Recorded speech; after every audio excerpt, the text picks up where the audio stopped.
Brothers and sisters of the contest, welcome back to a brand new video on Marvel Contest of Champions of all things. And in particular, this video is going to focus on two new champions that are coming in April in shape and form of Corvus Glaive and Proxima Midnight. Boom! These ones here. Now obviously there is going to be an Iron Man movie version which is going to be coming into the game, and we'll be able to talk about that further in future.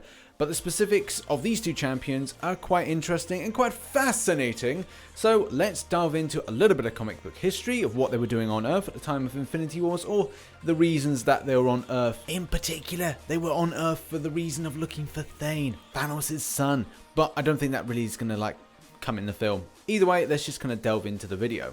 Now let's kick things off and talk about design. Now the design in-game actually looks pretty darn crisp, and I like it a little bit more. There's kind of a little less on the emphasis of demonic, and also a big difference from the film with regards to both characters.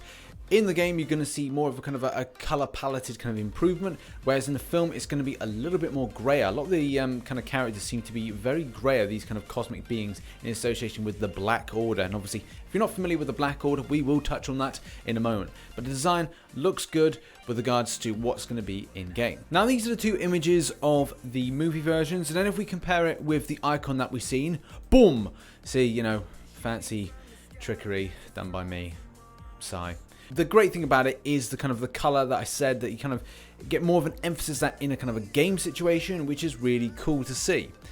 The big emphasis is weaponry, where a lot of Proxima Midnight and as well with Corvus Glaive, they gather all kind of power from the scepters that they have, or spears, depends on what you want to call them. But either way, that is where they get their main source of power from, or what channels a lot of things that they do. Their strength, their binding, their regeneration abilities and things like that are all to do with their weaponry, which is incredibly enhanced. And it's not just about the connection of weaponry with regards to powers. There's also life force connections, especially with Corvus Glaive. And we're going to see some kind of comic book history and kind of understand a bit about how that link is between him, his powers, and the scepter. So let's dive into a little bit of comic book history and what else we'll expect when it comes to these characters being added in. So if you want to find out what that signature ability is going to be, then stick around. So before going anywhere, I think it's important to mention, which maybe some of you don't know, they're husband and wife.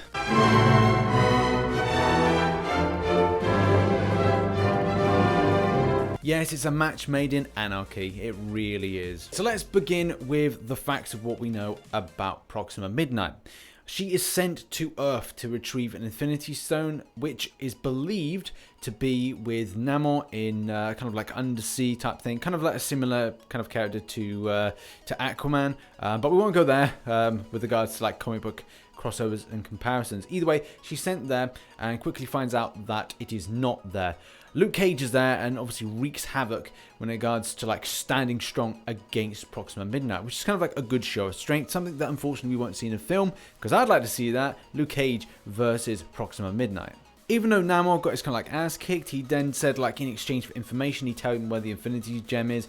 And there's a whole thing with Luke Cage being cheered on, just Avengers Assemble by some civilians. So Luke Cage kind of tries to kick some ass. Unfortunately, he wasn't overly successful. But it's a case that Proxima Midnight learns that the Infinity Gem is actually in Wakanda, which is kind of interesting because we see a lot of the fight sequences in the trailers for Infinity Wars that there's a massive fight in Wakanda. It kind of goes back to an old theory that I had, which was hey, one of the Infinity Gems is got to be in Wakanda, especially case in point with this information here. So while all this is going on, there is a fight going on in Wakanda. They've got Black Dwarf there. Black Dwarf is actually the brother of Corvus Glaive, and we'll kind of talk about that further in a moment. Anyway, they're fighting Wakanda. You see Proxima Midnight leave for Wakanda. You also see Thanos go to Wakanda as well to kind of smash through and take the gem. In fact, they're trying to look for the secret base of the Illuminati, which obviously maybe that link to Doctor Strange, which is kind of cool. Everything seems to be coming around circle and giving us a little bit of kind of information when it comes to what to expect next month with the Infinity Wars film. Following on from this, the Illuminati are based at Necropolis, and this then gives us a bit more context with regards to how they failed to kind of get through, and how Proxima Midnight and Corvus Glaive end up in the same type of imprisonment when it comes at the shape and form of the Illuminati. As we've discussed, Thane, which is the son of Thanos, was already on Earth. He was kind of like it was led to believe that he was actually Jean Grey's kind of school for the gifted. Turns out he wasn't, and there's like a whole kind of like bit of padding of story, which isn't really interesting to anybody else. It's kind of like the other Infinity Wars kind of like story that did or didn't take place, but I don't think it's going to be represented in this film. The kind of whole link with Thanos' son is probably not there, and the kind of main thing is the Black Order are going to be all about trying to kind of assist Thanos in getting the Infinity Stones rather than another agenda apart from absolute power. Either way, Proxima Midnight's fate is kind of sealed by Thane and is put in like a state of constant living death, which hey, is not a very fitting or nice punishment whatsoever, but you know, evil deeds must be punished. When Proxima Midnight enters the contest next month, expect a champion that is going to be highly skilled. She won't be a skill, she'll more than likely be a cosmic, but the main draw of power is going to be from that spear. The spear has the power to kind of do things like reduce down Hulk to Bruce Banner, so like imagine an ability reduction, or reduces ability accuracy is kind of like the layman's terms, especially things with regards to like neurotoxins or toxins in some sort of aspect, something that's gonna be completely killer. But at the next stage, yeah, some energy based damage is expected, so do look out for that. Maybe some stuff with being unblockable. Either way, you're going to see a very highly skilled, powerful champion with access to poisons and potentially ability reductions, and maybe a few surprises along the way. So we've talked about the wife, let's talk about the husband. And this guy has a brother, and that is another Black Order member called Black Dwarf. Even though Black Dwarf has not been scheduled to be put in the game, do expect this character in the upcoming film Avengers Infinity Wars. Kovasglaive and Black Dwarf were essential aspects to Thanos kind of coming to Earth, especially kind of like seizing power. Their main task was to find Thane, which was the son of Thanos, and what we've just discussed. His first job as Kovasglaive was to go to Jean Grey's school for the gifted and try and find Thane. When Kovasglaive found out that Thane was actually in a run, he kind of like went there. Unfortunately, it was pretty much his demise, as he got smashed by Thane and was encased by Amber, was kind of put in a state of living death, similar to that of Proxima Midnight, and he was absolutely smashed. He was like taken down by Hyperion. So that's like, you know, shout out to that champion in Marvel Contest of Champions, because it's a great champion. And obviously, case in point being in this situation, yeah, Hyperion's the man. Even though he was encased in Amber by Thane, he was still alive. Even though he was in a state of living death, he could not die. He has a link to his weapon which allows him to kind of regenerate, so that's cool, and something that I do see coming into the game, which would be incredibly exciting. But yeah, him and his poor wife and also his brother are pretty much dead. When it comes to Kovasglaive's power, it's all about the weaponry, that this kind of like bond between them is so essential. Yes, he's got the kind of cosmic powers of like superhuman strength, super ability, movements, all those kind of things that are going to make him incredibly epic when he comes into the game. But the main thing is all about his tactician training, like strategies.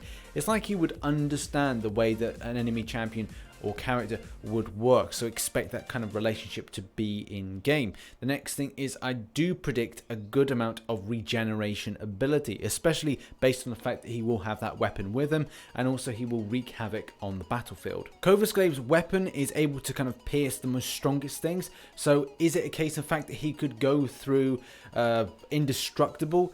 Don't know, but it could be something we could see, especially with the fact that it can pierce the skin of Hulk and also Hyperion. Could mean some intense bleeds are coming our way into the contest. So with 2 weeks left until the new update goes live and the anticipation for these new champions, I think that we're going to see two real great additions, especially with the expansion of the Black Order.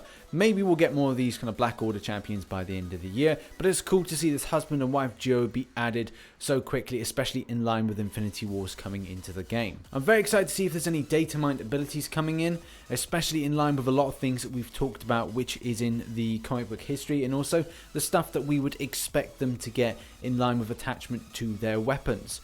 If we kind of look at Loki and the kind of way that he had that spear, it could be like comparisons with that what we're going to see in the film. Like is there someone creating these weapons that really enhance the users similar to the first Avengers film? That'd be really exciting to see within Avengers Infinity Wars that goes into cinemas next month. And finally, I pass the question off to you about what you think about these new champions, Kovas Glaive or Proxima Midnight. Which one do you like the looks of, like the sound of, or think that you could really get on with? Let me know in the comments section below. And finally, if you enjoyed the video, hit that like button, make sure you subscribe for Marvel Contest of Champions based content, hit notifications on so you see my videos when they ping up. And as well, and the usual, I shall catch you on the flip side. Bye bye for now. Kovas Glaive and Proxima Midnight. Boom, boom, boom, boom.